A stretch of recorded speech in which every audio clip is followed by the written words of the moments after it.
মুখে সিরিয়ায় ধৃত শেখ শাহজাহানের ছোট ভাই শেখ আলমগীর, গাড়ি চালক দুরন্ত মোল্লা, সন্দেশখালী 1 নম্বর ব্লকের যুব তৃণমূল নেতা মাহফুজার মোল্লা সহ মোট 12 জনকে হাজিরার জন্য নোটিশ পাঠিয়েছে। আজ সকাল 11টার মধ্যে তাদের সিবিআই দপ্তরে হাজিরা দিতে বলা হয়েছে।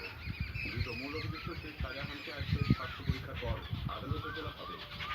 রাফেল দুর্নীতিকাণ্ডের তদন্তে ইডি আধিকারিকরা আজ ভোর থেকে সন্দেশখালী, রামপুর, ধামাখালীতে শাহজাহান নিজস্ব মাছ ব্যবসার বাড়িতে তল্লাশি চালাচ্ছে। ভবানীপুরের বাসিন্দা ভব্বেল আসামি খুনের ঘটনায় গ্রেপ্তার 2 ব্যবসায়িক সহযোগীকে আজ আদালতে তোলা হবে। ব্যবসায়িক গন্ডগোলের জেরে অনির্বাণ গুপ্তা ও সুমন দাস নামে দুজনকে গতকালই গ্রেপ্তার করে পুলিশ।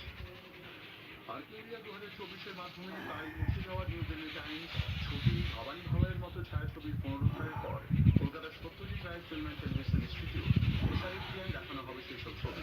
16 থেকে 22 মার্চ পর্যন্ত স্বাধীনের অনুষ্ঠানে ছাত্রছাত্রীদের জন্য কর্মশালার পাশাপাশি আন্তর্জাতিক প্রেক্ষাপটে ছবি সংরক্ষণ সহ বিভিন্ন বিষয়ে আলোচনা হবে।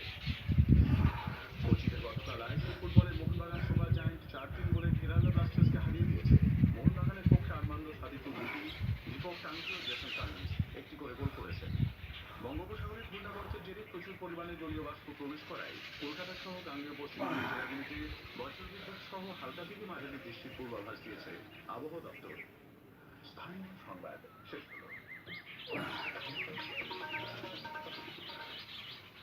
দুঃখিত কলকাতা দেশের সুরের স্পন্দন ঘড়িতে এখন 7:45 হয়ে 36 সেকেন্ড।